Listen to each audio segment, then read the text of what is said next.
Assalamualaikum warahmatullahi wabarakatuh. Perkenalkan, nama saya Anissa Waludini. Saya akan menjelaskan sedikitnya tentang audit forensik. Apa itu audit forensik? Audit forensik terdiri dari dua kata, yaitu audit dan forensik. Audit adalah tindakan untuk membandingkan kesesuaian antara kondisi dan kriteria. Sementara forensik adalah segala hal yang bisa diperdebatkan di muka hukum atau pengadilan. Menurut Deleric Crambley, editor-in-chief dari Journal of Forensic Accounting, JFA, akuntansi forensik adalah akuntansi yang akurat atau cocok untuk tujuan hukum. Artinya, akuntansi yang dapat bertahan dalam kancah perseteruan selama proses pengadilan atau dalam proses peninjauan yudisial atau administratif. Dengan demikian, audit forensik bisa didefinisikan sebagai tindakan menganalisa dan membandingkan antara kondisi di lapangan dengan kriteria untuk menghasilkan informasi atau bukti kuantitatif yang bisa digunakan di muka pengadilan. Audit forensik dapat bersifat proaktif maupun reaktif. Yang artinya proaktif itu yaitu audit forensik digunakan untuk mendeteksi kemungkinan-kemungkinan risiko terjadinya fraud atau kecurangan. Sementara itu reaktif artinya audit akan dilakukan ketika ada indikasi atau bukti awal dari terjadinya kecurangan. Audit tersebut akan menghasilkan red flag atau sinyal atas ketidakberesan. Dalam hal ini, audit forensik yang lebih mendalam dan investigatif akan dilakukan.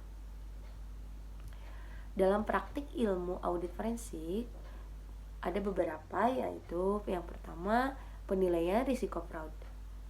Penilaian risiko fraud terjadinya fraud atau kecurangan adalah penggunaan ilmu audit forensik yang paling luas. Dalam praktiknya, hal ini digunakan dalam perusahaan-perusahaan swasta untuk menyusun sistem pengendalian intern yang memadai. Yang kedua, deteksi dan investigasi fraud.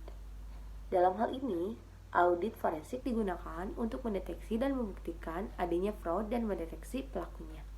Dengan demikian, pelaku bisa ditindak secara hukum yang berlaku. Yang ketiga, adanya deteksi kerugian keuangan, yaitu audit forensik juga bisa digunakan untuk mendeteksi dan menghitung kerugian keuangan negara yang disebabkan tindakan fraud atau kecurangan. Adapun kesaksian ahli atau litigation support, yang artinya seorang auditor forensik bisa menjadi saksi ahli di pengadilan.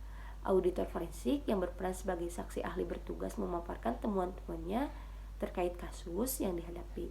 Tentunya hal ini dilakukan setelah auditor menganalisis kasus dan data-data pendukung untuk bisa memberikan penjelasan di muka pengadilan. Adapun uji tuntas adalah istilah yang digunakan untuk menyelidikkan guna penilaian kinerja perusahaan atau seseorang ataupun kinerja dari suatu kegiatan guna memenuhi standar baku yang ditetapkan.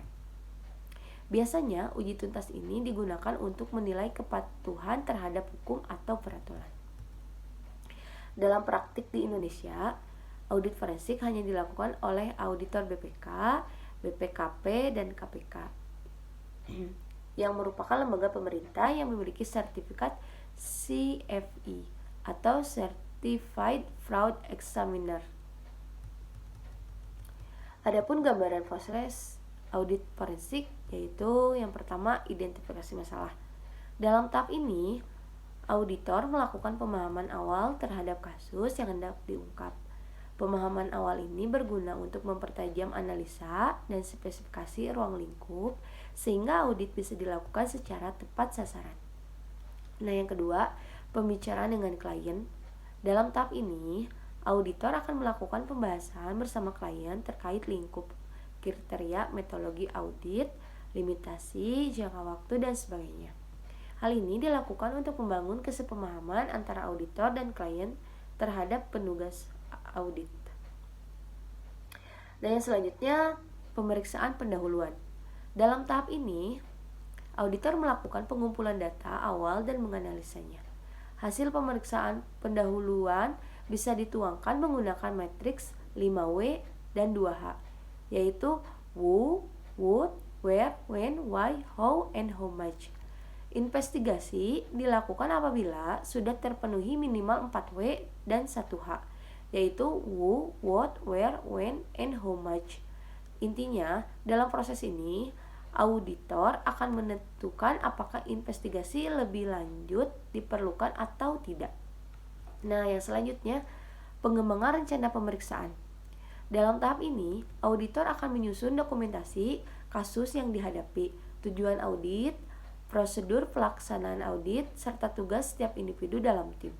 Setelah diadministrasikan, maka akan dihasilkan konsep temuan. Konsep temuan ini kemudian akan dikomunikasikan bersama tim, audit, serta klien. Nah, yang selanjutnya pemeriksaan lanjutan. Dalam tahap ini, auditor akan melakukan pengumpulan bukti serta melakukan analisa atasnya. Dalam tahap inilah audit sebenarnya dijalankan.